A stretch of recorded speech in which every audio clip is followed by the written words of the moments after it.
Hello everyone, welcome to Wrath of Math. I'm your host, Sean E, and in today's video we're going to be going over what is a Saccheri quadrilateral. So a Saccheri quadrilateral is of course a quadrilateral, so we got four sides, with two congruent legs that are perpendicular to the base. So this side, or leg, is congruent to this side, or leg, and they're both perpendicular to the base. Now, a Saccheri quadrilateral will often, you'll see it drawn something like this, with the angles at the top, which are called the summit angles, being kind of curvy, because you don't know what they are, what those angles are. You know that these base angles are both 90 degrees, however, the measure of these two summit angles, this one and this one, depends on what geometry you're in.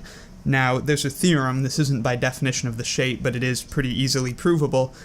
These two angles are both congruent, but like I said, their measure depends on the geometry you're in. So if you're in Euclidean geometry, which is the basic geometry that a high school geometry class would be in, these two summit angles are right angles, and thus a Saccheri quadrilateral is a rectangle, because those summit angles would be right, and then by virtue of the definition of the shape, those base angles are right, so now you've got a rectangle.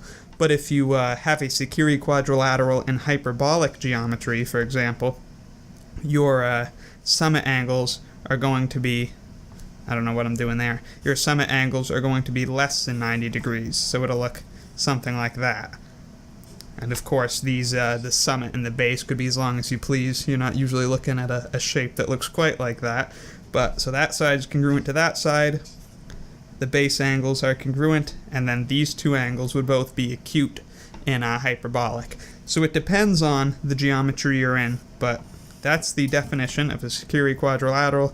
You know, they look something like that generically. You don't know exactly what they look like. Again, it depends on the world, but that's what it is. It's got two congruent sides that are both perpendicular to a base. This is the base, this is the summit, those are the summit angles.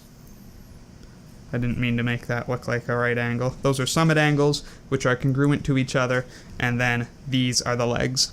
So I hope that helped. Let me know if you want anything clarified in the comments. Let me know if you've got any other math questions, and be sure to subscribe for the swankiest math videos on the internet. Thanks for watching.